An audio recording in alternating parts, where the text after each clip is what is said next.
বাংলাদেশ জামায়াতে ইসলামী দলীয় লোগো পরিবর্তনের উদ্যোগ নিয়েছে। রোববার ঢাকায় নিযুক্ত স্পেনের রাষ্ট্রদূতের সঙ্গে বৈঠকে জামায়াত আমির ডাক্তার শফিকুর রহমানের পেছনে রাখা দলীয় পতাকা এবং দেয়ালে লাগানো নতুন লোগো সামনে এসেছে। এরপরে বিষয়টি নিয়ে সামাজিক যোগাযোগ মাধ্যমে আলোচনা সমালোচনার ঝড় উঠেছে। নতুন লোগোতে সবুজ পতাকার মাঝে কিতাবের ওপর উদীয়মান সূর্য রয়েছে, তার উপর রয়েছে কলম। কলমটি ব্যবহৃত হয়েছে দলীয় প্রতীক দাঁড়িপাল্লার দণ্ড হিসেবে। কিতাবের দুই প্রান্ত থেকে একটি অর্ধ পরাবৃত্ত রয়েছে। কেউ কেউ বলছেন জামায়াতের লোগো পরিবর্তনের বিষয়টি রাজনীতিতে নতুন বার্তা দিচ্ছে। তারা সেকুলার হওয়ার চেষ্টা করছে, পশ্চিমাদের আস্থাভাজন হওয়ার চেষ্টা করছে।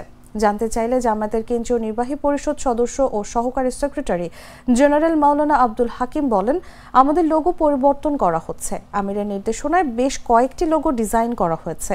এই লোগো ভুলবশত ছবিতে চলে এসেছে। আগামী কয়েকদিনের মধ্যে চূড়ান্ত লোগো প্রকাশ করা হবে। তিনি আরো বলেন, লোগো নিয়ে নির্বাহী পরিষদে আলোচনা চলছে। চূড়ান্ত হলে এটি অফিসিয়াল লোগো হিসেবে ব্যবহৃত হবে। ভিশন মসকিটো কিলিং ব্যাট হাতে থাকলে মশাদের আর রক্ষা নাই। ভিশন মসকিটো কিলিং ব্যাট, মশা তাড়াবার হাতিয়ার। ক্রয়ের জন্য ভিজিট করুন ভিশন শোরুম কিংবা অথবা.com-এ।